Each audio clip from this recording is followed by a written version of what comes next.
The airport smelled like burnt coffee and jet fuel, the way early mornings always do when you're leaving something behind. I stood in line at gate 12 with my carry-on at my feet and my boarding pass folded twice in my coat pocket. 65 years old, and I still folded things carefully. Habit, I suppose, or proof that some order survives chaos. The flight wasn't special. Chicago to Atlanta, Friday morning. The kind of route businessmen take in their sleep. I'd flown it before, back when Marcus still pretended I mattered at company events. Back when we still meant something other than a joint tax return. I found my row without fuss. Seat 14C, aisle. I prefer the aisle. You can leave when you need to, and no one has to move. I was placing my bag in the overhead bin when I felt it. A light touch on my forearm, deliberate but soft. The stewardess was young, maybe 30, with eyes that had seen too many difficult conversations. She leaned close, her voice barely above the hum of passengers shuffling past. "Ma'am," she said quietly, "would you mind if we moved you? Just 2 rows back, same side." I looked at her, not with suspicion, not yet, just curiosity. "Is there a problem with the seat?" She hesitated. Her fingers tightened slightly on my arm, and I saw something flicker across her face. Pity, or perhaps recognition. The kind flight attendants learn to mask, but sometimes can't. "Not with the seat," she said carefully. "It's just, it might be more comfortable for you. Back there." I smiled. I've learned to smile when I don't understand things yet. It buys time. "Of course," I said. "No problem at all." She exhaled, relieved, and guided me gently towards 16C. I let her. I've never been one to make scenes in public spaces, but as I moved down the aisle, I glanced back, just once, at the seat I was leaving. That's when I saw it. 2 rows ahead, seat 12B, window side. A hand, a man's hand, resting on a woman's thigh with the kind of ease that comes from repetition, from familiarity, from permission, given too many times to count. The hand had a ring, gold band, thin scratch near the knuckle. I knew that scratch. I'd made it myself years ago, when I'd accidentally scraped it against the kitchen counter while trying to fix the clasp on his watch. Marcus's hand.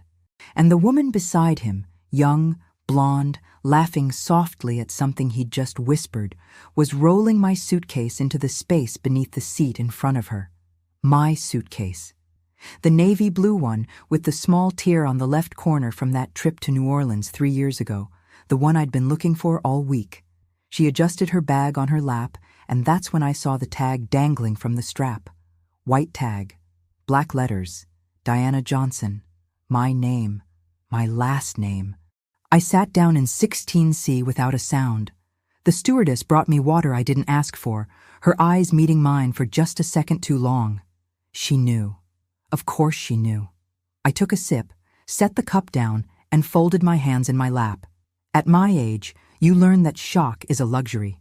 You either collapse or you calculate. I chose the latter, because 2 rows ahead, my husband of 42 years was holding another woman's hand at cruising altitude, and she was traveling under my name. Simple doesn't mean blind. The plane climbed through clouds the color of old linen, and I sat perfectly still. I didn't cry. I didn't gasp. I didn't turn around to confirm what I already knew. I just listened. Voices carry on airplanes. People forget that. They think the engine noise hides them, but it doesn't. It just changes the frequency. You have to lean in, stay quiet, and let the sound come to you. Marcus's laugh came first. Deep, warm, the one he used to use with me at dinner parties when I'd say something clever. Now he was using it for her. "You worry too much," he said, his voice low but clear. "No one's going to notice. But what if someone sees the luggage tag?" Her voice was younger, tighter, nervous. "Who's going to look? Besides, you needed a name for the reservation. It's just paperwork." Paperwork. That word landed in my chest like a stone. I opened my purse slowly, carefully, and pulled out my phone. Airplane mode, screen dimmed. I didn't open anything yet. I just held it in my lap, thumb resting on the edge, waiting. The stewardess passed by again, offering peanuts. I declined. She glanced toward row 12, then back at me. This time, I held her gaze. How long? I asked quietly. She paused. For a moment, I thought she'd pretend not to understand. But she didn't. I've seen them 3 times, she said, barely audible. Always Fridays. Same flight. 3 times. 3 Fridays. 3 weeks I'd been told he was in meetings, late calls, unavoidable obligations. Thank you, I said. She nodded once and moved on. I looked down at my phone and opened my email. Scrolled back. Found the message from 2 months ago. Marcus Johnson, itinerary confirmation.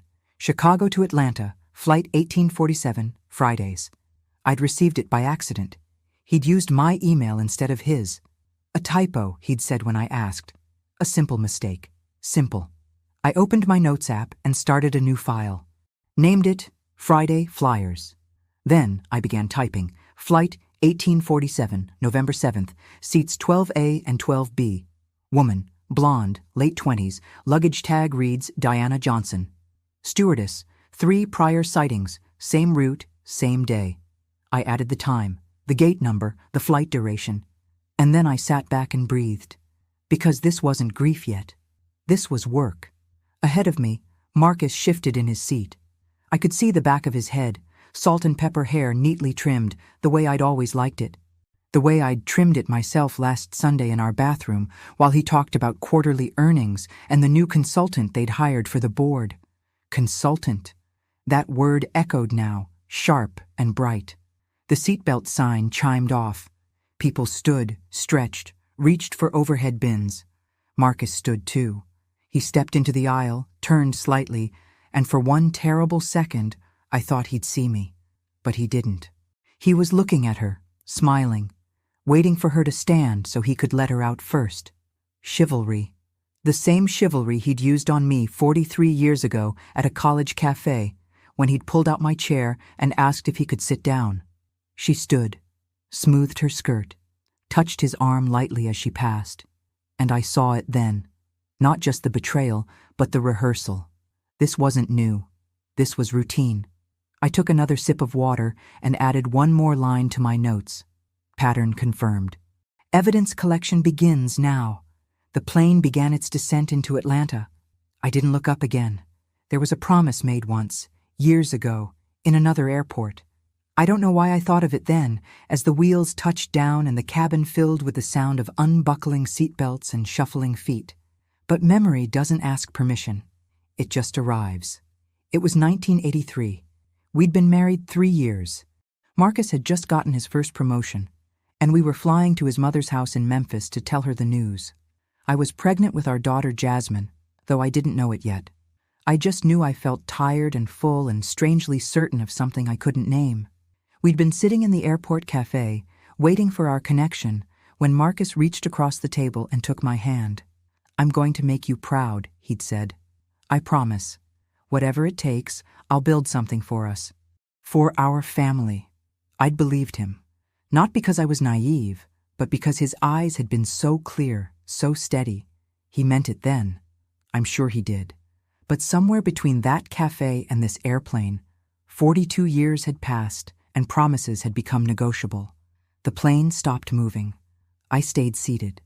2 rows ahead, Marcus stood and retrieved a black leather bag from the overhead bin. Not his usual briefcase, something newer. He handed the woman her coat, the beige one that looked expensive and European. She slipped it on, adjusted the collar, and smiled at him the way I used to smile when he remembered small things. They moved toward the exit together, close but not touching. Practiced. Careful. I waited until they disappeared into the jetway before I stood. The stewardess was near the cockpit door, speaking quietly with a colleague. When she saw me, she stepped closer. "Are you all right?" she asked. I looked at her directly. "What's your name?" "Michelle." "Michelle, do you keep passenger manifests? Flight records?" She blinked, surprised. Then understanding softened her expression. "Not me personally, but they're logged. Every flight. Names, seat assignments, upgrade requests. And if someone used miles that weren't theirs?" Her mouth tightened. "That would be in the account history, traceable." I nodded slowly. "Thank you, Michelle." She touched my arm again, the same light touch from before. "I'm sorry." Don't be, I said. You showed me the truth. That's a kindness. I walked off the plane into the bright corridor of Hartsfield-Jackson Airport, and the noise of Atlanta rose around me.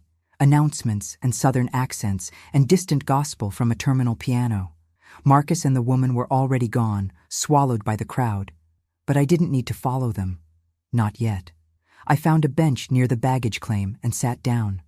Opened my phone. Pulled up our shared credit card account, the one he thought I never checked because I'd told him once, years ago, that I didn't understand all the charges. I'd lied. I scrolled through 3 months of statements. Flight upgrades, first class, 2 seats, every Friday, hotel reservations, the Ritz-Carlton, the St. Regis, always the suite, restaurant charges, places I'd asked to go to, places he'd said were too expensive, too crowded, not worth it. I took a screenshot of each one, saved them in a folder labeled receipts. Then I looked up and saw them, across the terminal, near the exit to the taxi stand. Marcus had his hand on the small of her back. She was laughing. He was leaning close, whispering something. And then she turned slightly, and the light caught her profile. I froze, because I knew her. Not well, not personally, but I'd seen her before. At the company holiday party last December, she'd been introduced as the new consultant, the one hired to help restructure operations, the one Marcus had said was brilliant, efficient, essential. She's saving us a fortune, he'd told me over dinner that night, sharp as they come. I'd smiled and said that was wonderful. Now I watched them walk out together into the Atlanta sunlight, and I understood. This wasn't an affair. This was a substitution. He'd found someone younger, sharper, more convenient, someone who fit the life he wanted now, not the life we'd built. I stood up, adjusted my purse, and walked toward the exit.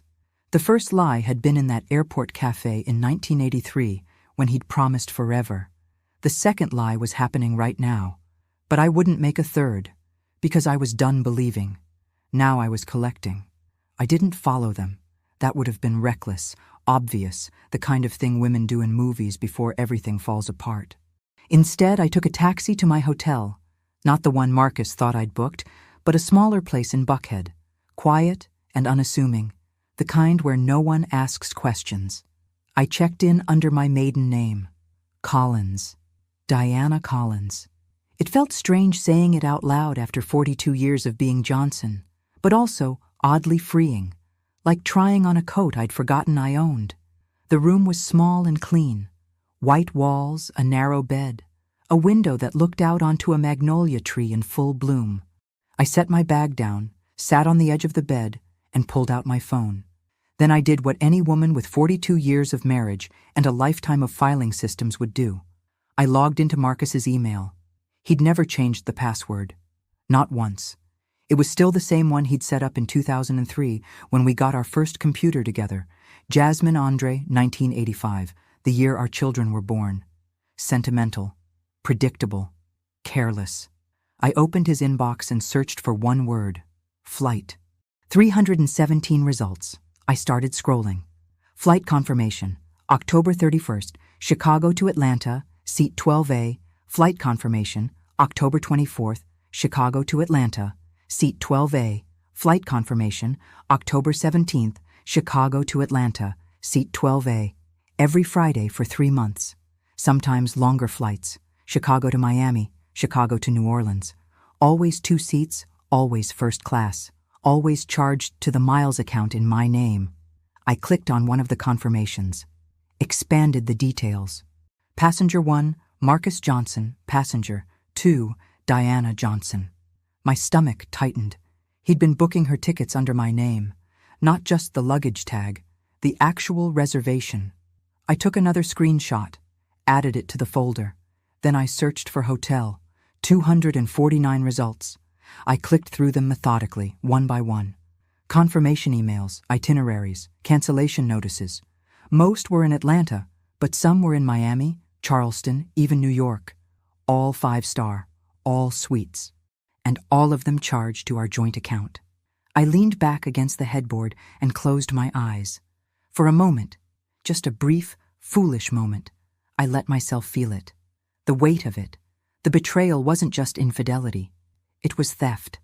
Of my name, my money, my miles, my time.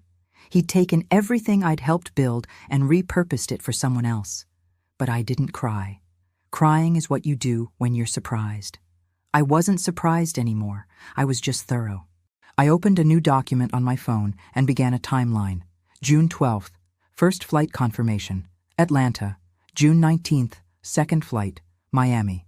July, 4 flights total. Atlanta, 3. New Orleans, 1. August, 6 flights. Pattern established. September, 7 flights. Hotel charges increase. October, 8 flights. Consultant contract extended. I paused at that last note. Consultant contract. I opened a new browser tab and searched for the company's internal HR portal. Logged in using the credentials Marcus had given me years ago when he'd asked me to help organize the holiday party. He'd never revoked my access. I navigated to the employee directory, searched for her name, Ashley Martinez.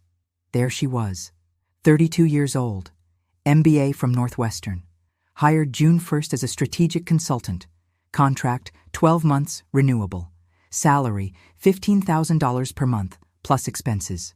I stared at that last line, plus expenses. All those flights, all those hotels, all those meals at restaurants I'd been told we couldn't afford. Expenses. I took one more screenshot. Then I stood, walked to the window, and looked out at the magnolia tree. Its white blossoms swayed gently in the evening breeze, soft and unbothered. I thought about the boarding pass that wasn't mine, the name that was mine but belonged to someone else now, the life I'd thought I was living, and the one I'd actually been living. And I made a decision. I would not confront him. Not yet. Not until I had everything. Because at my age, you learn that anger is a waste, but documentation is power. I sat back down and continued my work. By midnight, I had 63 screenshots, 4 timelines, and a folder labeled Friday Flyers that contained more truth than 42 years of marriage had ever held. And I still hadn't cried. Morning light came through the window in strips of gold and shadow, and I woke to the sound of traffic humming on Peachtree Street below. For a moment, I forgot where I was. Then I remembered. Atlanta. Buckhead. A room under my maiden name. A marriage dissolving in screenshots. I reached for my phone. 7:15. Marcus would still be asleep wherever he was. He always slept late after flights. Said it helped him adjust. I wondered if she slept late too. I pushed the thought away and opened my banking app. Our joint account, the one we'd opened in 1985, the week after Jasmine was born. The one where my name came first because the bank clerk had asked alphabetically and Marcus had laughed and said, "Ladies first." I scrolled through recent transactions. October 30th, Delta Airlines, upgrade fee, 1,250 kr. October 23rd, Delta Airlines, upgrade fee, 250 kr. October 16th, Delta Airlines, upgrade fee, 250. Every Friday, same amount. I clicked on one transaction, expanded the details. Memo line, courtesy upgrade to first class, courtesy. I almost laughed. There was nothing courteous about paying for your mistress to fly in comfort using your wife's credit card. I took a screenshot, added it to the folder. Then I opened my own credit card statement, the one I used for groceries, prescriptions, the small expenses Marcus had always said were my responsibility. I looked at my balance, $847 available credit out of $2,000. Then I looked at the joint account balance, $94,000. He'd been spending our money on upgrades and sweets while I'd been rationing my card to buy vegetables and medication. I set the phone down carefully, afraid that if I held it any longer, I'd throw it. Instead, I got dressed. Simple clothes, dark jeans, white blouse, comfortable shoes, the kind of outfit that doesn't attract attention. Then I left the hotel and walked 6 blocks to a small print shop I'd found on Google Maps the night before. The owner was an older man with ink-stained fingers and reading glasses perched on his nose.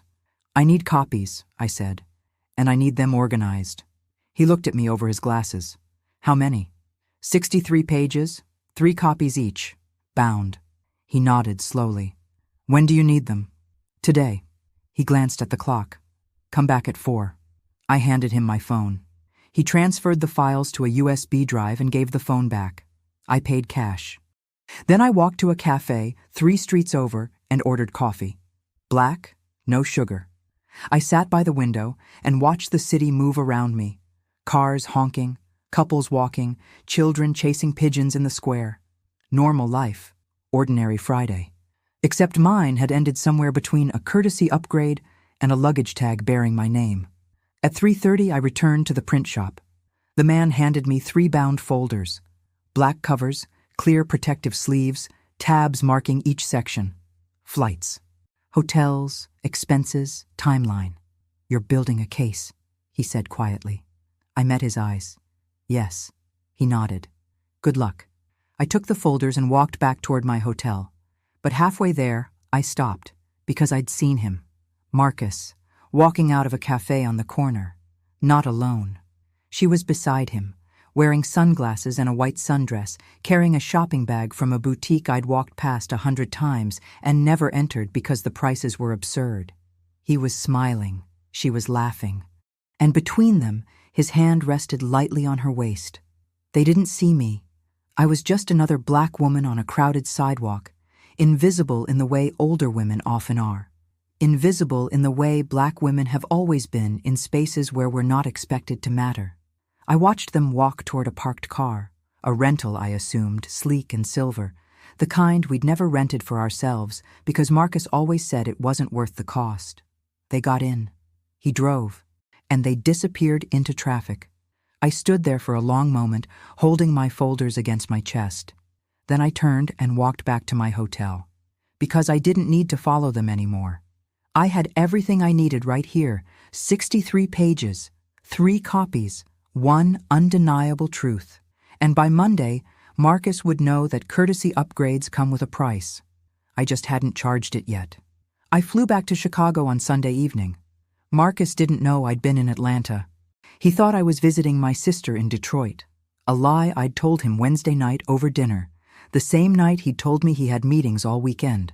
Just work, he'd said, not quite meeting my eyes. You know how it is. I'd nodded, said I understood, watched him pack his black leather bag, the new one, and leave Thursday morning with a kiss on my forehead that felt like habit, not affection. Now, as my plane descended into O'Hare, I wondered how many times he'd said, just work, while meaning something else entirely. The house was dark when I arrived. 9:30 on a Sunday night, and Marcus wasn't home yet. Not unusual. He often worked late, or said he did. I set my bag down, turned on the kitchen light, and noticed the mail on the counter. Bills, mostly. A bank statement, a padded envelope addressed to Marcus from the company. I opened the envelope. Inside was a printed itinerary for a conference in Miami, November 15th, 17. 3 days, hotel included, and stapled to the back. A second confirmation. Same dates, same hotel. Room 804 and room 806, adjacent rooms. I pulled out my phone and added it to the folder. Then I heard the door open. Marcus walked in, his bag over his shoulder, his tie loosened, looking tired in the way men do when they've been somewhere they shouldn't have been. Diana, he said, surprised. I thought you were getting back tomorrow.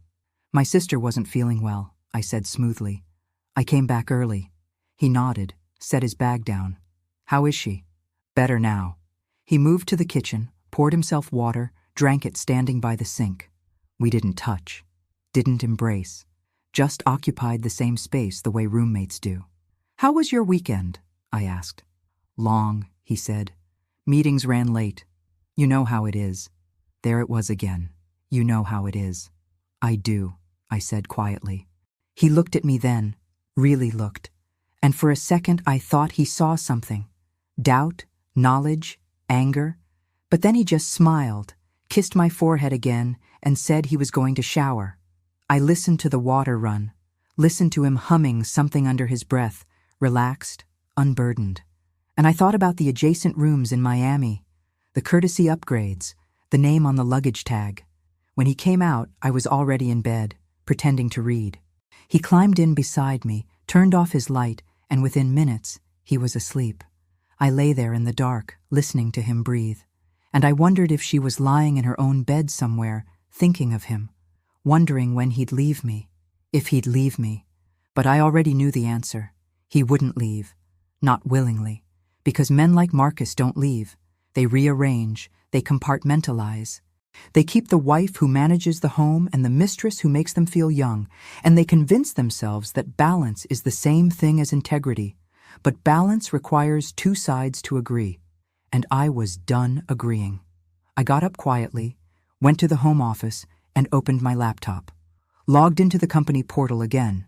Found the conference registration list for Miami. Marcus Johnson, Strategic Development, Ashley Martinez, Operations Consultant.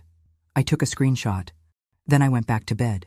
By the time Marcus woke Monday morning, I'd already scheduled 3 things: a meeting with a lawyer, a call with our accountant, and a visit to the company's HR director, an old friend from my college days who owed me a favor. Marcus kissed me goodbye at the door, said he'd be late again tonight. "Just work," he said. "I know," I said, and I smiled. Friday came again, November 14th, the day before the Miami conference. Marcus left the house at 6 in the morning, earlier than usual. He said there was a breakfast meeting, something urgent with the board. He kissed my forehead, always the forehead, never the lips, and I watched him leave from the kitchen window. Then I called a taxi, because I knew where he was going. O'Hare was crowded, the way it always is on Friday mornings when businessmen scatter across the country pretending their absences are noble. I bought a ticket at the counter, last minute, expensive, but necessary. Same flight, different row.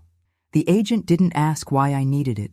She just printed the boarding pass and wished me a good flight. I'd learned something about being 65 and black and invisible. People don't question you. They assume you're harmless. Grandmothers aren't supposed to be building cases. We're supposed to be baking sweet potato pie and watching talk shows and accepting things. But I'd stopped accepting things the moment that stewardess touched my arm. I boarded early, found my seat, row 18, window side this time, far enough back to see, close enough to hear. And then I waited. They arrived together, just like before. Marcus in his gray suit, Ashley in a tailored dress, both of them laughing softly about something only they understood. They moved down the aisle, easy and familiar, and took their seats in row 10. He put his hand on her knee as soon as they sat down. I looked away, not because it hurt, though it did, but because I didn't need to see it again. I'd already seen it. I'd already documented it. Now I was just confirming the pattern. The flight attendant made her announcements. The plane pushed back from the gate. And then something unexpected happened. Michelle walked past. The same stewardess from 2 weeks ago. She paused when she saw me, her eyes widening slightly. Then she glanced toward row 10, back at me, and understanding passed between us like a message written in silence. She leaned down, her voice low. "Are you all right?" "I'm fine," I said. "I'm just watching." She nodded slowly. "Do you need anything?" "Not yet." She squeezed my shoulder gently and moved on. I spent the flight the way I'd spent the last 2 weeks, taking notes, recording times, watching the small gestures that people think no one notices. The way he touched her hair, the way she leaned into him, the way they whispered and laughed and existed in a world that didn't include me. It wasn't painful anymore. It was just data. When we landed in Miami, I let them leave first, watched them walk down the jetway together, his hand on her back, guiding her forward like she was precious cargo. Then I followed.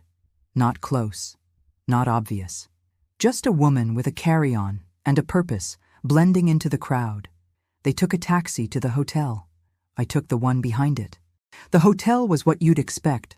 Marble lobby, expensive art, staff in crisp uniforms who smiled at everyone and saw no one. Marcus checked in first, then Ashley, both of them pretending they'd arrived separately. I watched from behind a pillar near the concierge desk. Then I approached the front desk myself. The clerk smiled. "Good afternoon. Checking in?" "No," I said. "But I'd like to confirm a reservation. Marcus Johnson, room 804. She typed, nodded. "Yes, confirmed." "And the adjacent room? 806? She hesitated. "I can't give out information about other guests." I leaned forward slightly. I'm his wife. Her expression shifted. Not with judgment, with recognition. She'd seen this before. Room 806 is registered to Ashley Martinez, she said quietly. Both rooms were booked under the same corporate account. Thank you, I said. I didn't check in. I didn't need to stay. I'd seen what I came to see. I left the hotel, took a taxi back to the airport, and flew home. By the time Marcus called that evening to say goodnight, I was already in bed with my laptop open, adding today's confirmation to the folder. How's the conference? I asked. Exhausting, he said, but productive. I'll be back Sunday. Take your time, I said. And I meant it. Because the longer he stayed, the more evidence I collected. And the more evidence I collected, the louder the forced landing would be. Monday morning, I called Michelle. I'd asked for her contact information during that first flight, slipping her my number on a folded napkin before I deplaned. She'd hesitated, professional instinct warning her against getting involved. But she'd taken it anyway. Now she answered on the third ring. Diana? Yes. Do you have a moment? There was a pause. Background noise. Airport announcements, gate chatter. She was working. I have 15 minutes before boarding. What do you need? Passenger manifests, I said. Can you access them? Another pause, longer this time. That's against policy. I know, and I wouldn't ask if I had another option. I heard her breathe, thinking, deciding. Why do you need them? Because I'm building a case, I said, and I need proof that can't be denied. Dates, names, seat assignments, everything. For your husband. Yes. She was quiet for a long moment. Then, I've seen this before. Too many times. Women sitting 2 rows behind their own lives. Then help me, I said gently. Please. If I do this, I could lose my job. I understand. And if you say no, I won't ask again. I heard her exhale slowly. Then, there's a supervisor, in data management. Her name is Keisha. She's been through something similar. I'll talk to her. Thank you. Don't thank me yet, she said. I don't know if she'll help. But 2 days later, my phone buzzed with a message from an unknown number. This is Keisha. Michelle told me about your situation. I can provide manifests for the last 6 months. Meet me Thursday at 3 p.m., The Bean, Millennium Park. I stared at the message for a long time. Then I typed back, I'll be there. The Thursday arrived cold and gray, the kind of Chicago afternoon that makes you pull your coat tighter and walk faster. I arrived at Millennium Park 10 minutes early and found a bench near Cloud Gate, away from the tourists. Keisha arrived exactly on time. 50s, maybe. Natural hair and locks, sharp eyes, a leather bag over her shoulder that looked like it carried more than just work documents. She sat down without preamble. You're Diana. Yes. And you're married to Marcus Johnson. For 42 years. She nodded slowly. Michelle says he's been flying with someone else, using your name. My name, my miles, my credit card. Her jaw tightened. How long? 6 months that I can confirm. Possibly longer. She reached into her bag and pulled out a manila folder, set it on the bench between us. These are printed manifests for Flight 1847, Chicago to Atlanta. Every Friday from June through October. 23 flights total. I opened the folder carefully. Inside were pages of passenger lists, names, seat numbers, booking references, and highlighted in yellow on every single page, Marcus Johnson, 12A, Diana Johnson, 12B. Except Diana Johnson had never been on those planes. I looked up at Keisha. Why are you helping me? She smiled faintly. Because 10 years ago I sat in an airport and watched my husband board a plane with another woman. I didn't have proof. I didn't have documentation. And when it went to court, his lawyer made me look like I was imagining things. She paused, her hands folding tightly in her lap. I lost half of everything because I couldn't prove what I knew was true. So when Michelle told me about you, about what you were doing, she tapped the folder. I wasn't going to let that happen to another woman. I felt something shift in my chest. Not quite gratitude. Something bigger. I don't know how to thank you. Don't thank me. Use it. She stood, adjusted her bag. And Diana? One more thing. Yes? The booking agent who processed those reservations? She flagged them internally. She knew something was wrong when the same name appeared twice, different people. It's in the system notes. My pulse quickened. Can that be retrieved? Already done. It's in the folder. Page 12. I looked down at the manila folder, suddenly heavy with the weight of institutional validation. This wasn't just my word anymore. This was Delta Airlines confirming that something fraudulent had occurred. Keisha started to walk away, then turned back. He's going to say you're overreacting, that you're emotional, that it didn't mean anything. Her eyes were steel. Don't believe him, and don't back down. I won't. She nodded once and disappeared into the crowd. I sat there for another 10 minutes, holding the folder, watching people walk past, couples holding hands, families laughing, a young woman crying on a phone call. Life in all its messy variations. Then I stood and walked home. That evening, Marcus came through the door at 7:30, later than he'd said but earlier than usual. He was in a good mood, whistling something under his breath as he loosened his tie. "Good day?" I asked from the kitchen. "Great day. We closed the Anderson account. 3-year contract." "That's wonderful." He came over, kissed my forehead. "I'm thinking we should celebrate. Maybe take a trip. You've been saying you want to see Charleston." Charleston. Where he'd taken her in September. I'd seen the hotel receipt. "That would be nice," I said evenly. "I'll look at dates this weekend." He grabbed a beer from the fridge, headed toward the living room. "What did you do today?" "Just errands. Met an old friend." "Good," he said, not really listening. "You should get out more." I watched him settle into his chair, turn on the news, and sink into the comfortable rhythm of a man who believed his secrets were safe. And I thought about the folder in my office upstairs. 23 flights, booking confirmations, system notes flagging fraud. "Marcus?" I said softly. "Yeah? Do you ever think about trust?" He looked over at me, mildly surprised by the question. "What do you mean?" "Just what it takes to build it, how long it takes, how easily it breaks." He frowned slightly, considering. "I guess. Why?" "No reason. Just something my friend and I were talking about today." He nodded, already turning back to the television. "Trust is important. Foundation of everything, really." "Yes," I said quietly. "It is." I left him there and went upstairs.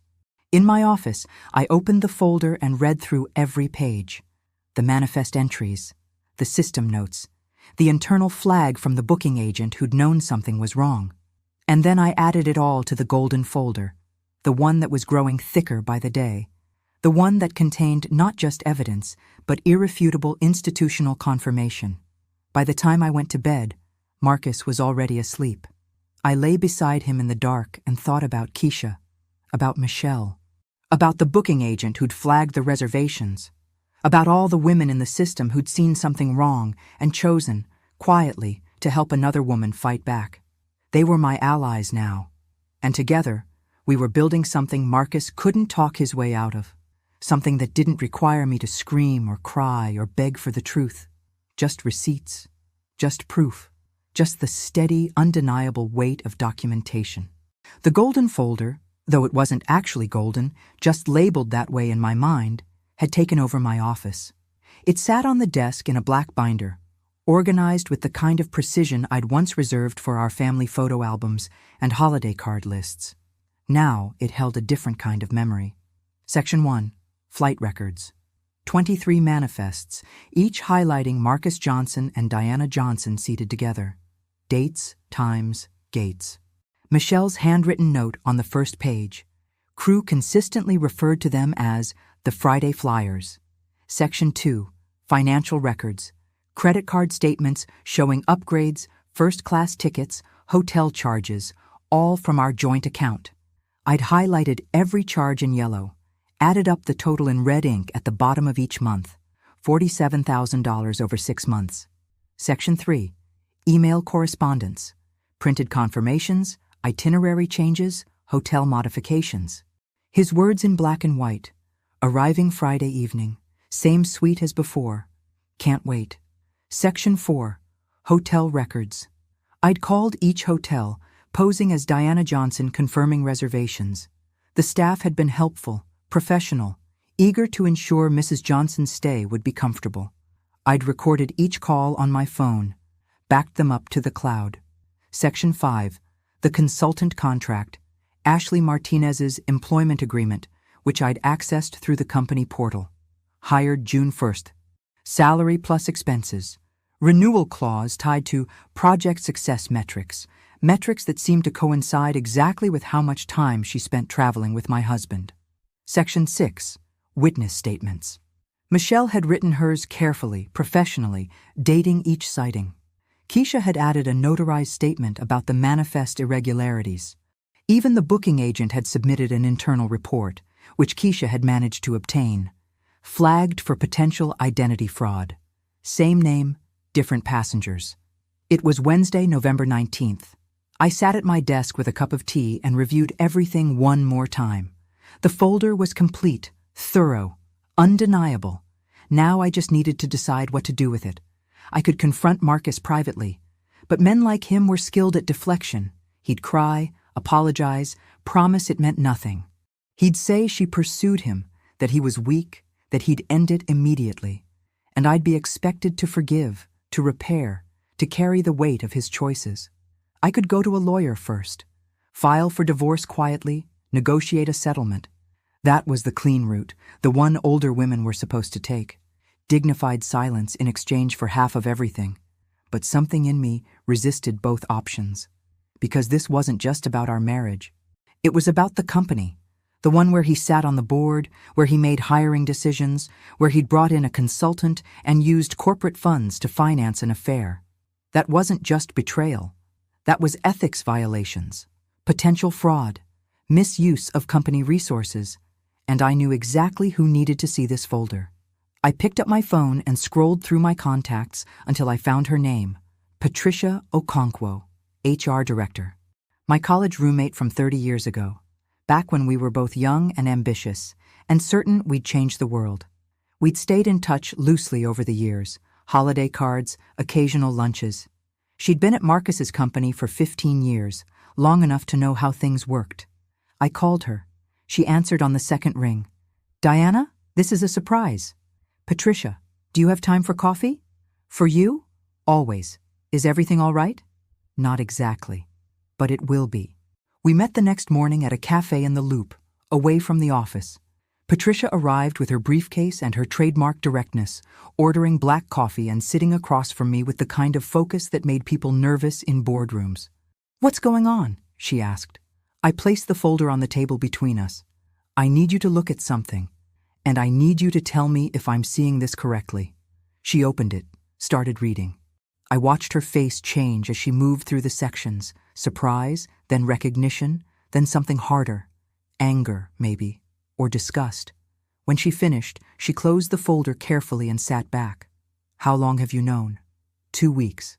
Since the flight. And you've been documenting all of this yourself? With help. She shook her head slowly. Diana, this isn't just an affair. This is corporate misconduct. He's using company resources to fund a relationship with a consultant he hired. That's a conflict of interest. Possibly fraud. I know. You could go to the board with this. I could. She studied me. But that's not why you called me. No. I called you because I want to know what happens if I do. What the company will do. What Marcus will lose.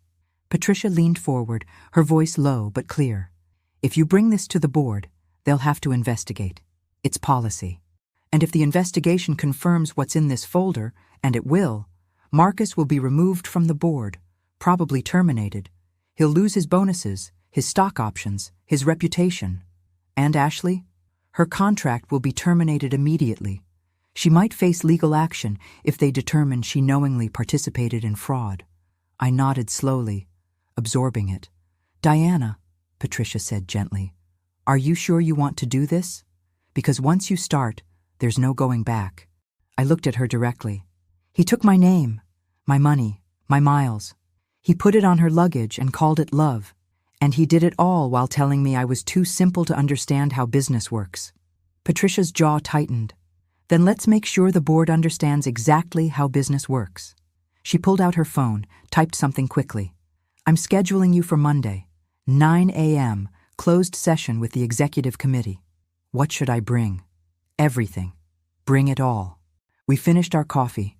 She hugged me at the door, longer than usual, and whispered, "You're not simple. You're strategic. There's a difference." I went home and made 3 more copies of the folder.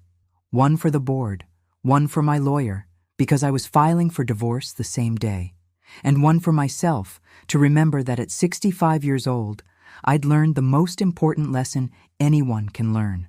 Documentation doesn't scream. It doesn't need to. It just tells the truth. And the truth, properly organized, is louder than any argument.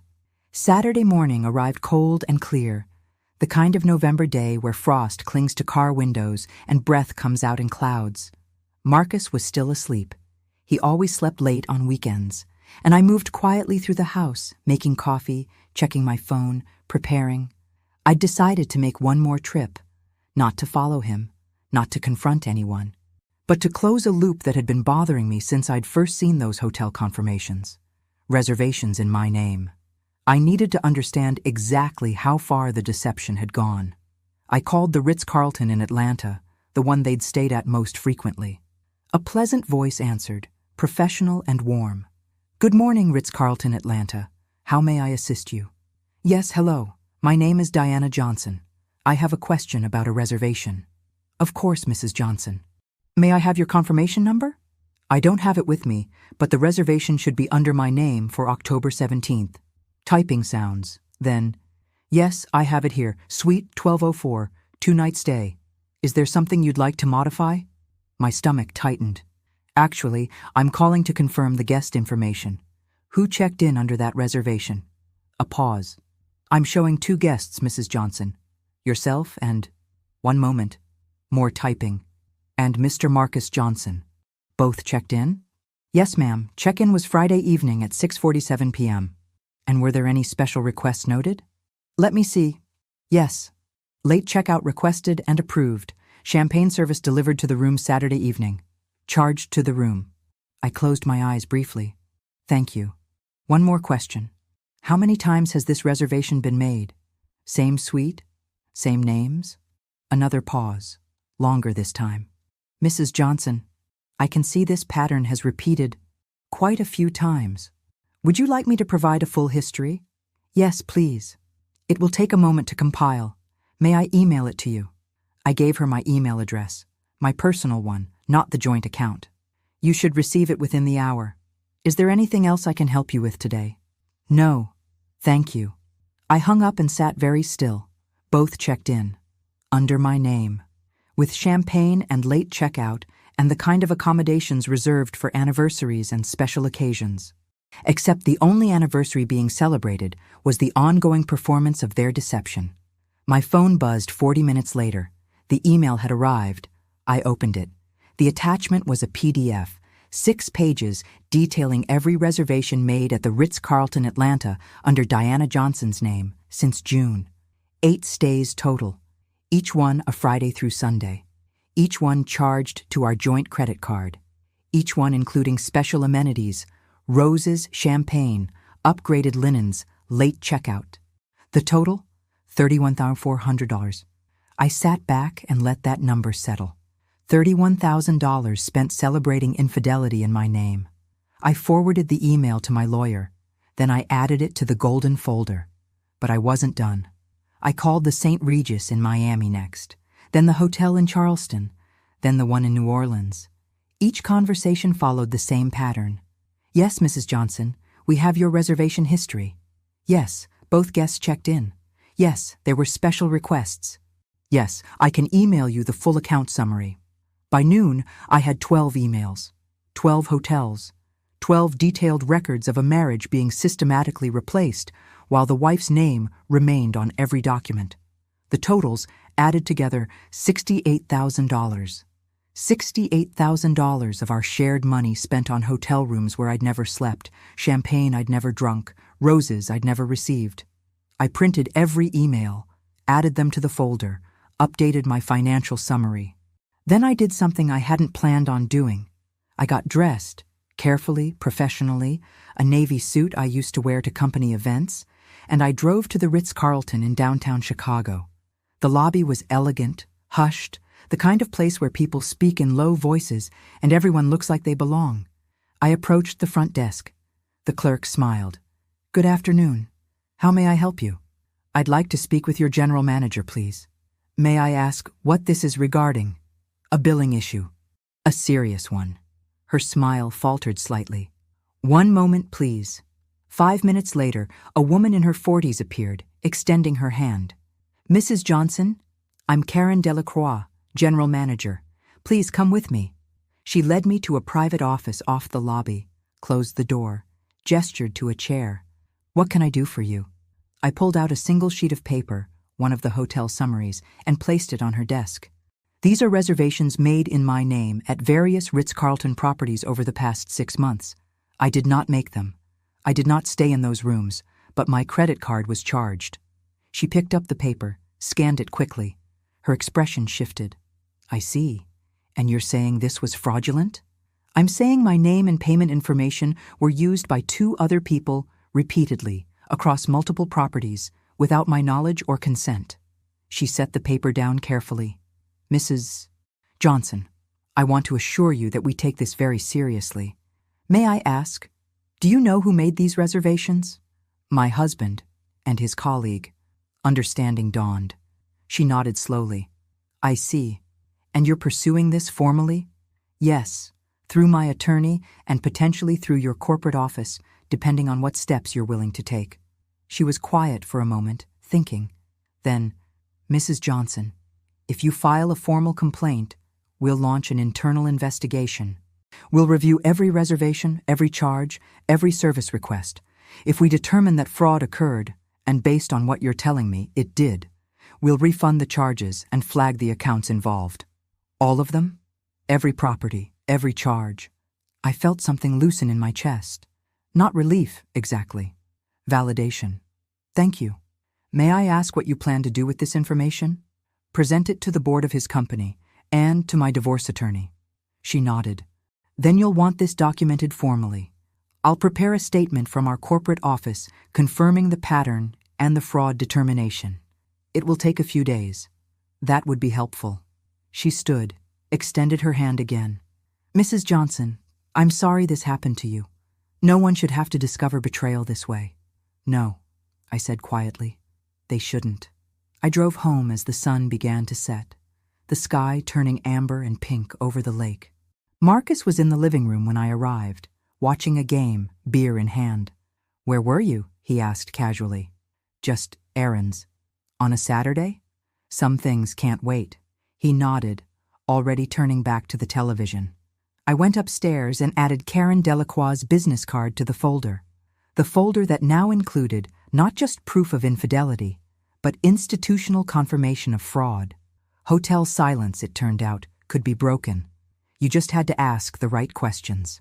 And I'd learned to ask them all. Sunday evening. Marcus's phone rang while he was in the shower.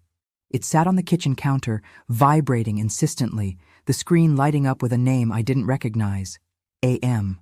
I didn't touch it. Didn't need to. I already knew who AM was, Ashley Martinez. The ringing stopped, then started again. Then a text message appeared on the locked screen. "Call me when you can. Need to talk about next week." I turned away and continued chopping vegetables for dinner. But I'd seen enough. Next week. The week of November 24th. Thanksgiving week. He'd told me he had to work Wednesday and Friday. "Just covering the office while everyone's gone," he'd said. "Someone has to be there." I'd nodded, said I understood, offered to save him leftovers. Now I knew what he'd really be doing. The shower turned off. Marcus emerged a few minutes later, toweling his hair, relaxed and humming. He picked up his phone, saw the missed calls, and his expression tightened just slightly. A flicker of something I wouldn't have noticed if I hadn't been watching. "I need to make a quick call," he said. "Work thing." "Of course." He walked into his office and closed the door. I stayed in the kitchen, continuing dinner preparations. But the house was old, the walls thin, and his office shared a vent with the kitchen. Sound traveled. I turned off the stove, moved closer to the vent, and listened. His voice came through clearly, low but distinct. I told you not to call when I'm home. A pause. No, it's fine. She's cooking. She won't hear. Another pause, longer. Wednesday works. Same flight? Good. I'll book the hotel tonight, the usual place. My hands tightened on the counter. Ashley, relax. Everything's fine. She doesn't suspect anything. She never has. I closed my eyes. Look, we've been careful. We've done this 20 times without a problem. Why would Thanksgiving be different? 20 times. He'd said it so casually, like he was discussing sales figures. Because, his voice softened, I want to spend it with you. That's why. We'll have our own dinner Thursday. Just us. And I'll be back home Friday like nothing happened. Something cold settled in my chest. I know you want more, and we'll figure it out. But right now, I need you to trust me. Can you do that? A pause. Good. I'll see you Wednesday. 6 a.m. flight. And Ashley? His voice dropped even lower, tender in a way I hadn't heard in years. I love you too. The office door opened. I turned quickly, resumed stirring the sauce on the stove, my face carefully neutral. Marcus walked into the kitchen, phone in his pocket, expression relaxed again. Sorry about that. Work stuff. Everything okay? Yeah. Just scheduling for next week. You know how it is. I do, I said quietly. We ate dinner in relative silence, the television filling the gaps. He talked about the game earlier, about the Anderson account, about how busy the office would be before the holiday. I nodded, asked appropriate questions, played the role I'd been playing for 42 years. But inside, something had shifted. Because hearing him say, I love you to someone else, hearing the tenderness in his voice, the intimacy, the promise, wasn't like seeing documents or hotel receipts. This was the sound of replacement. I wasn't being cheated on. I was being phased out. After dinner, Marcus settled into his usual spot on the couch. I excused myself and went upstairs to the office, opened my laptop, logged into his email again, searched, Thanksgiving. 3 results. I clicked the first one, hotel confirmation, Atlanta, November 26th, 28, suite reservation, 2 guests. The second, restaurant reservation, Thursday, 7 p.m. Romantic holiday dinner for 2. The third, an email from Ashley sent last week. I can't wait for our first Thanksgiving together. This feels like the beginning of something real. His response, it is real. This is what I want. I took screenshots, added them to the folder. Then I opened a new document and began typing a letter. Not to Marcus, not yet. To the board. Dear Executive Committee, I am writing to formally report a pattern of corporate misconduct involving board member Marcus Johnson and consultant Ashley Martinez. I detailed everything. The flight records, the hotel fraud, the use of corporate accounts for personal expenses, the conflict of interest inherent in his relationship with someone he'd hired and supervised. I attached copies of the manifest records, the hotel statements, the email confirmations. And then I added one more thing. The audio recording I'd made of his phone conversation tonight, using my phone propped near the vent. 20 seconds of him saying, I love you too. Not evidence of fraud, but evidence of intent. Evidence that this wasn't a mistake or a moment of weakness. This was a choice, repeated and deliberate. I saved the letter.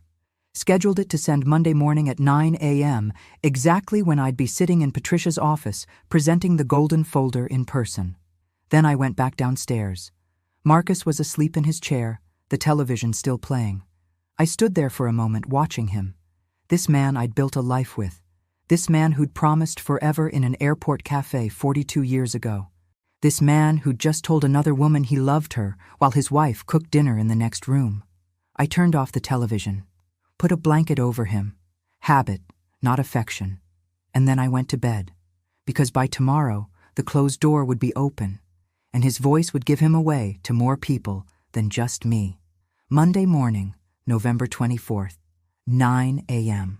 I stood outside the conference room on the 14th floor of Marcus's company building, holding the golden folder and a cup of coffee I hadn't touched. Patricia stood beside me, her hand briefly on my shoulder. You ready? She asked. Yes. They're going to ask hard questions. I have hard answers. She smiled faintly. Then let's go. The The conference room was long and windowed, overlooking the Chicago skyline. 5 people sat around the table: the CEO, the CFO, the chief counsel, an external board member I recognized from company events, and Patricia. No Marcus. He didn't know this meeting was happening. The CEO, Richard Brennan, gestured to a chair. "Mrs. Johnson, thank you for coming. Patricia briefed us on the general nature of your concerns, but we'd like to hear directly from you." I sat, placed the folder on the table, folded my hands. 3 weeks ago, I began. A flight attendant stopped me from sitting in my assigned seat. She moved me 2 rows back. When I asked why, she said it would be more comfortable. I paused, letting them absorb that. 2 rows ahead, my husband of 42 years was sitting with a woman half his age. She was carrying my suitcase. She had a luggage tag with my name on it, and his hand was on her thigh. Silence. That flight was November 7th, Flight 1847, Chicago to Atlanta. It was the 23rd time they'd taken that flight together, every Friday for 6 months. I opened the folder. This is the passenger manifest for every flight, provided by Delta Airlines internal records. You'll see 2 names highlighted: Marcus Johnson and Diana Johnson. Except Diana Johnson, me, was never on those planes. I slid the manifests across the table. They passed them around. The woman traveling under my name is Ashley Martinez, the consultant your board approved for hire in June. Salary, $15,000 per month, plus expenses. The CFO's eyes narrowed. What kind of expenses? First-class flights, 5-star hotels, restaurant reservations, all charged to corporate accounts or our joint personal account, which Marcus controls. I pulled out the hotel summaries. These are billing records from 12 hotels across 6 cities. Total charges, $68,000 over 6 months. Every reservation made in my name. Every room occupied by Marcus and Ashley. The chief counsel leaned forward. "You're alleging fraud." "I'm alleging multiple violations: fraud, conflict of interest, misuse of corporate resources, and breach of fiduciary duty." I placed the consultant contract on the table.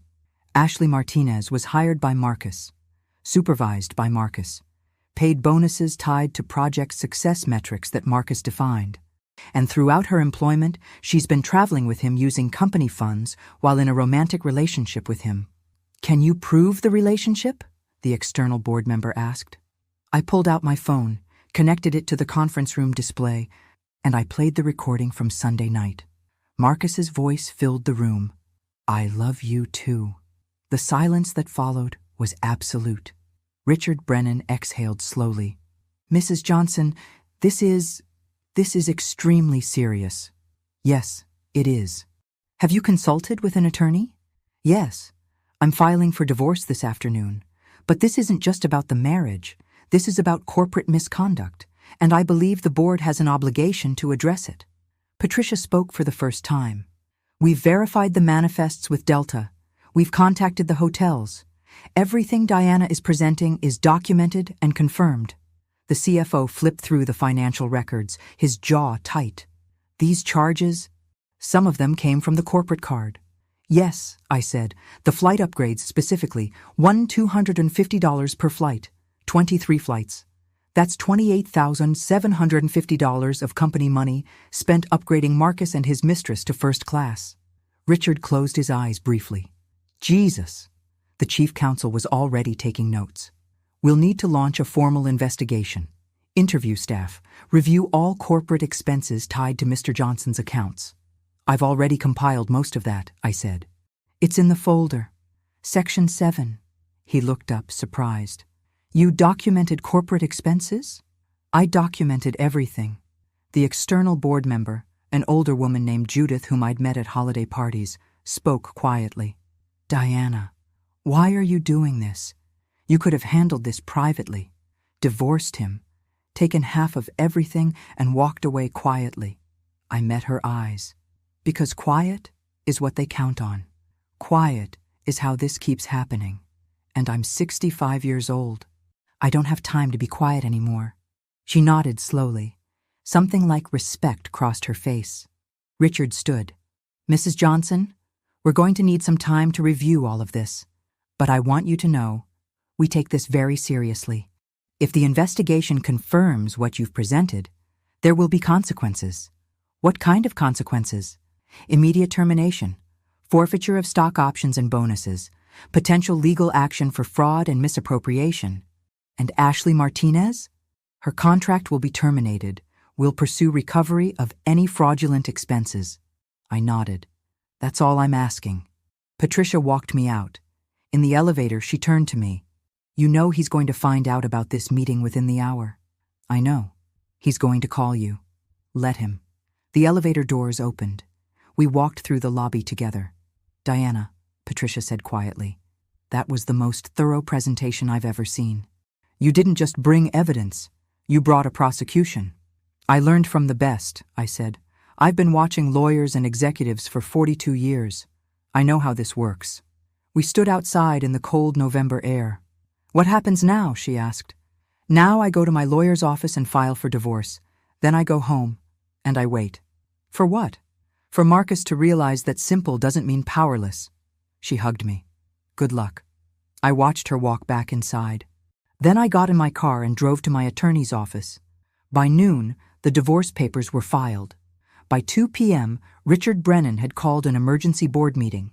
By 4 p.m., Marcus's corporate email was suspended pending investigation. And by 6 p.m., when he finally came home, early, confused, angry, I was sitting in the living room with my suitcase packed.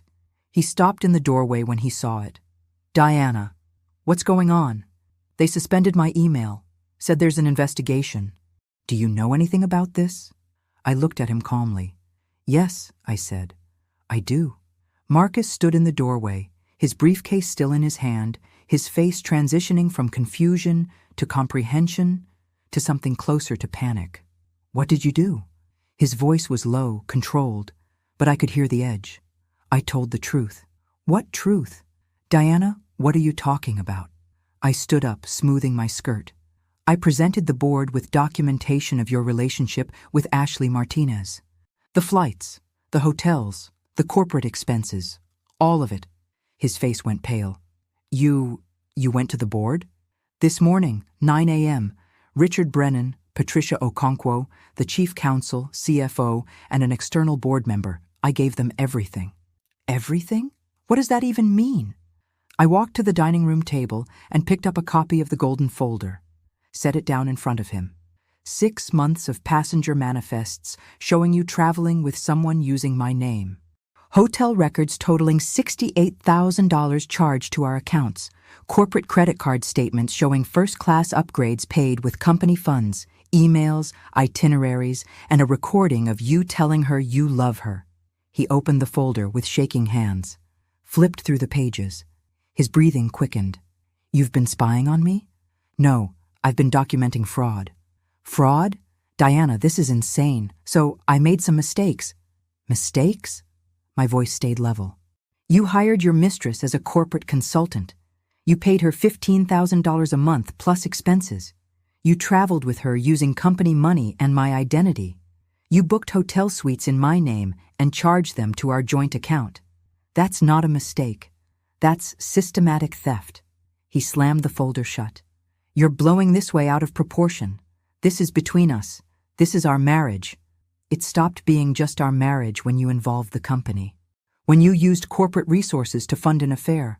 When you put my name on fraud. I never... He stopped himself, ran his hand through his hair. Diana, please. We can fix this. We can talk to the board. I'll explain that it was a misunderstanding. There's no misunderstanding. There are receipts. He stared at me, really looked at me, maybe for the first time in months. Why are you doing this? Because you thought I was too simple to notice. His face flushed. I never said that. You didn't have to. You said it every time you told me not to worry about the accounts. Every time you said, it's just work when you were with her. Every time you booked a flight in my name and assumed I'd never check. He was quiet for a long moment. Then, what happens now? The board is conducting a formal investigation. It should be complete by Friday. When they confirm everything I presented, you'll be terminated. No severance, no bonus. Your stock options will be forfeited. Jesus Christ, Diana. Do you know what you're destroying? That's our retirement. That's Jasmine's inheritance. No, I interrupted. That was your bonus, your stock, your retirement that you were planning to spend with someone else. His jaw tightened. So this is revenge. This is consequence. He started pacing, agitated now. Fine. I made mistakes. But going to the board? Filing for divorce? Diana, we've been together 42 years.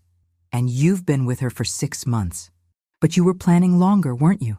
That's why you had her traveling under my name.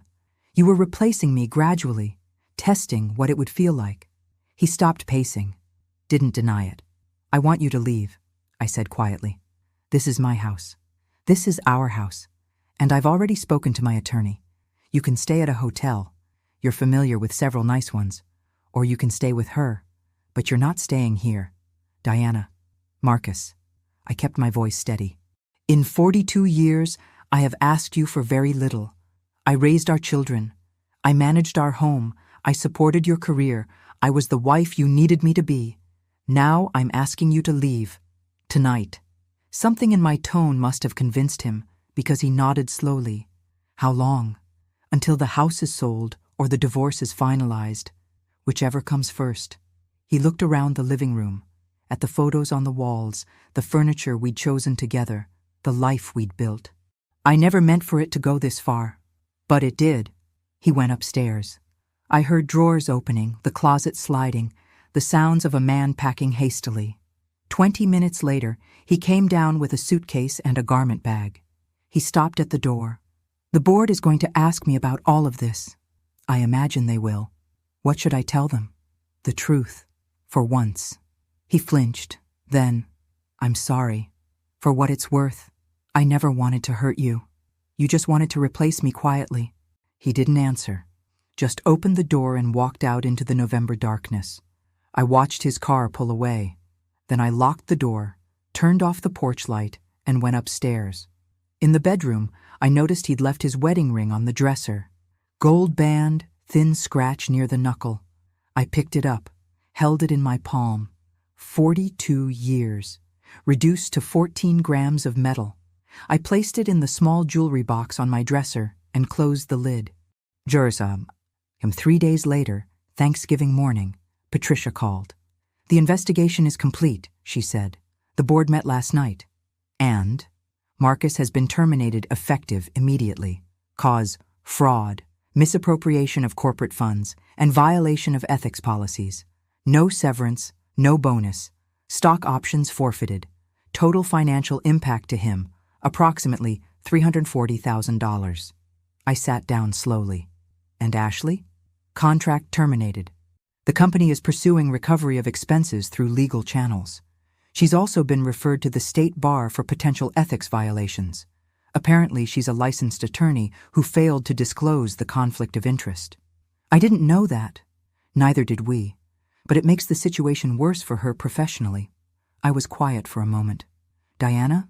You still there? Yes. I'm just processing. I understand. There's one more thing. What? The board wanted me to thank you. Formally, you exposed a significant pattern of misconduct that could have cost the company much more if it had continued. Richard asked me to tell you that they're grateful you came forward. I didn't do it for them. I know. But it mattered anyway. We hung up. I sat in the quiet house, sunlight streaming through the kitchen windows. Thanksgiving. The day Marcus had planned to spend with her. Instead, he was unemployed, disgraced, and facing potential legal action. And I was here, alone, but not empty. My phone buzzed. A text from my daughter, Jasmine. Mom, Dad called. Said you two are separating. Are you okay? Can I come over? I typed back. Yes, honey. Come for dinner. Bring your brother if he's free. She responded immediately. We'll be there at 2. I love you. I stood up and started preparing the meal I'd planned weeks ago. Turkey, stuffing, sweet potatoes, collard greens. All the things my grandmother used to make. The recipes I'd carried forward. By 2 o'clock, both my children were at the door. Jasmine hugged me fiercely. Andre, quieter, kissed my forehead. Dad told us his version, Jasmine said carefully. But we want to hear yours. So I told them. Not everything. They didn't need every detail, but enough. The flights, the fraud, the woman traveling under my name. Andre's jaw tightened. He was stealing from you. Yes. And the company fired him? Yes. Jasmine reached across the table and took my hand. Mom, I'm so sorry.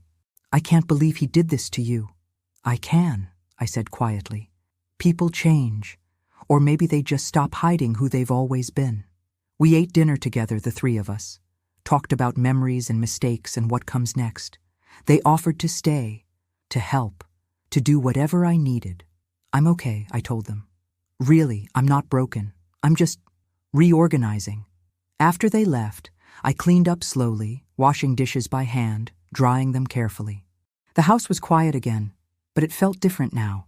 Not empty, just mine. My phone buzzed once more. Marcus, I know you won't want to hear this, but I do love you. I always have. I just got lost somewhere along the way. I stared at the message for a long time. Then I deleted it without responding. Because love isn't something you claim while betraying someone. Love is what you prove through consistency, through honesty, through staying even when staying is hard. And Marcus had proved what kind of love he was capable of. The kind that looks like love, but functions like replacement. I turned off my phone and went to bed. Tomorrow, I'd meet with my attorney to finalize asset division. Next week, I'd start looking at apartments, something smaller, just for me, maybe near the lake. And eventually, I'd figure out what the rest of my life looked like when it wasn't shaped around someone else's needs. But tonight, I just rested, because the fall wasn't mine. It was his, and I'd landed exactly where I needed to be. December arrived with snow and silence. The kind of Chicago winter where the city wraps itself in white and everything feels muted, suspended. The divorce proceedings moved forward with surprising efficiency. When fraud is documented and undeniable, lawyers work quickly. Marcus's attorney had tried to negotiate, suggesting mediation, asking for time, proposing complicated asset splits. My attorney, a sharp woman named Lorraine, who specialized in high-net-worth divorces, had simply sent over the golden folder. After that, negotiations became simple. Marcus signed the papers on December 10th. We met at Lorraine's office in separate conference rooms, communicating only through our attorneys. I never saw him, didn't need to. The settlement was straightforward.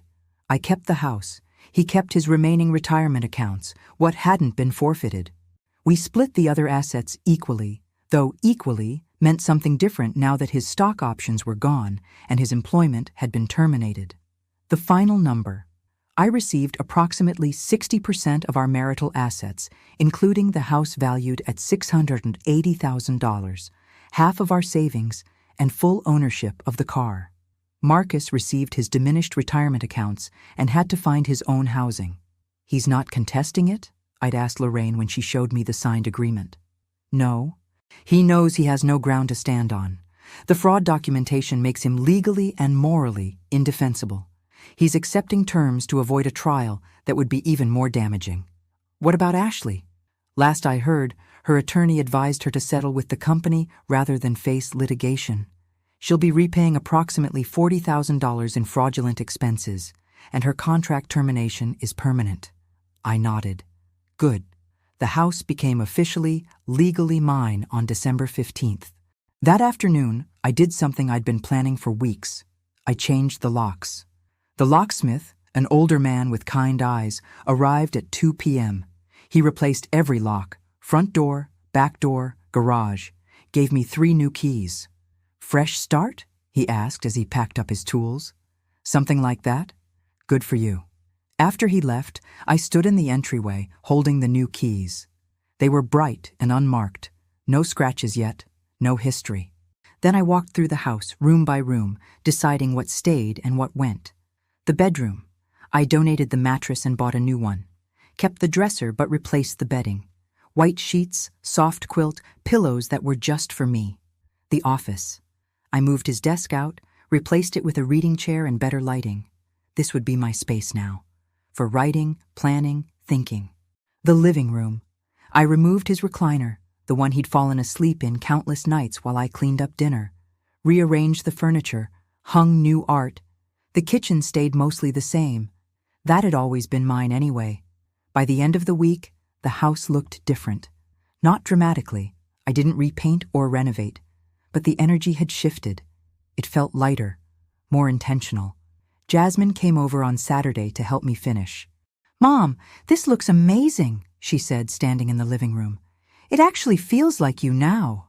"What did it feel like before?" She hesitated. "Like a museum. Like everything was arranged to look right, but nobody really lived here." I thought about that. She was right.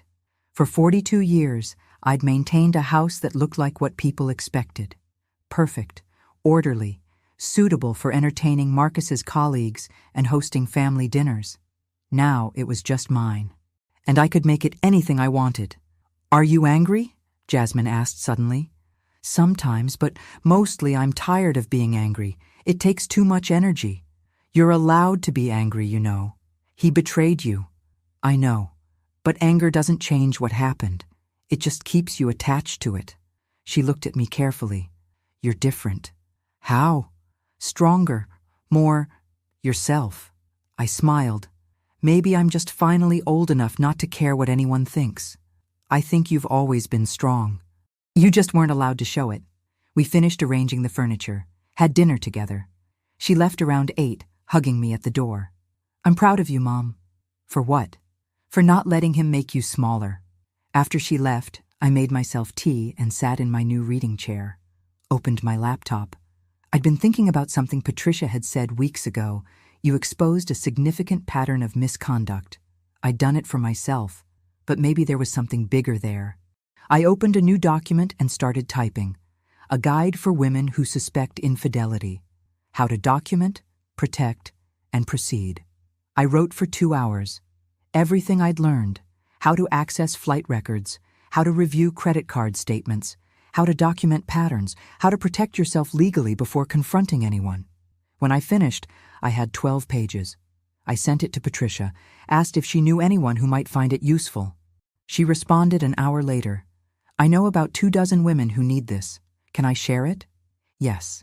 The next day, I received 3 emails from women I didn't know, thanking me, asking questions, sharing their own stories.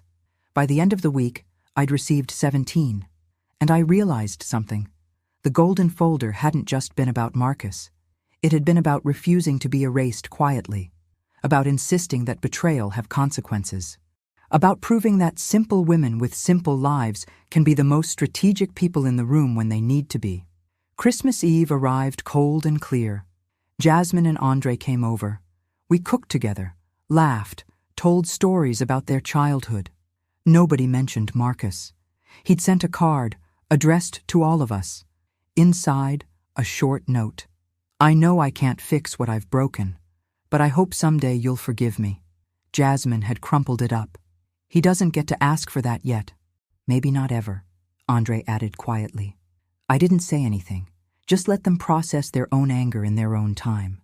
After dinner, we exchanged small gifts. Jasmine gave me a journal with my initials embossed on the cover. "For whatever comes next," she said. Andre gave me a framed photo of the 3 of us from last summer. "So you remember you're not alone." I gave them each a key to the house. New locks, new rules. You're always welcome here. They stayed until midnight, then headed home, promising to check in regularly. I stood at the window, watching snow fall softly over the quiet street. Somewhere across the city, Marcus was spending Christmas alone, or maybe with her. I didn't know and didn't ask. What I knew was this. I had my home. I had my children. I had my self-respect. And I had a new calendar on the kitchen wall, completely empty, waiting to be filled with whatever I decided mattered. No more just work. No more pretending simplicity meant ignorance. Just boundaries and space and the quiet power of knowing exactly who I was. I turned off the lights and went to bed in my new room, in my new sheets, in my house that was finally, completely mine. And for the first time in 6 months, I slept soundly. Spring came early to Chicago. By late March, the ice had melted from the lake and the magnolias were blooming pink and white along Michigan Avenue. I was standing in O'Hare Airport, Gate 12, waiting to board a flight to Atlanta.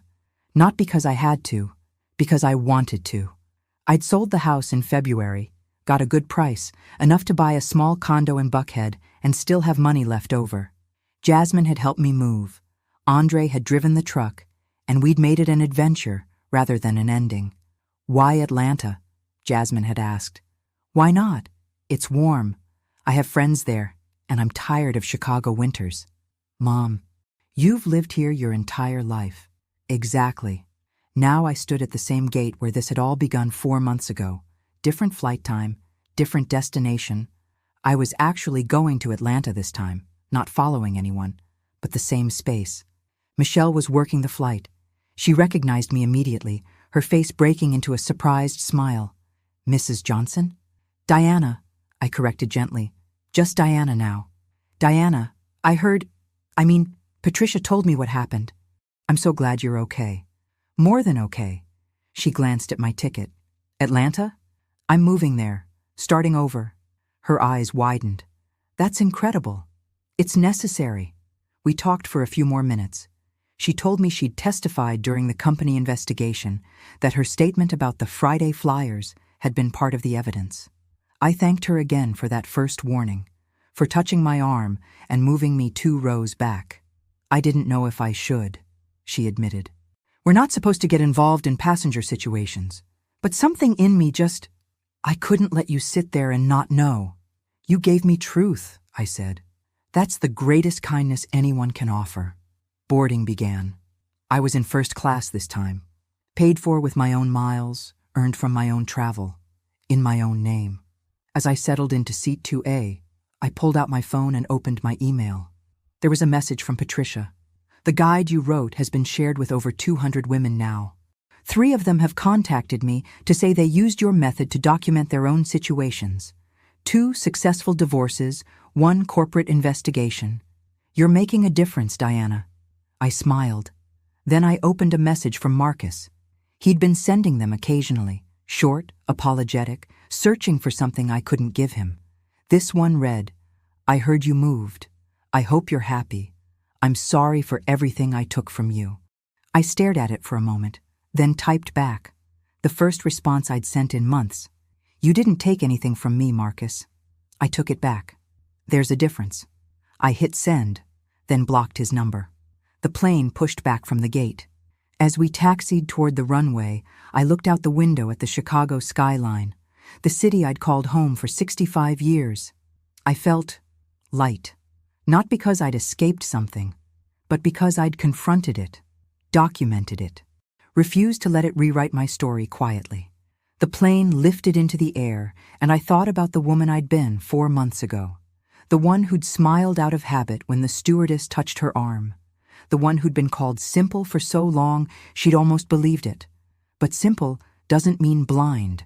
Simple doesn't mean weak. Simple doesn't mean you accept betrayal quietly and disappear. Simple just means you see things clearly. You cut through the noise. You focus on what's true. And the truth is this.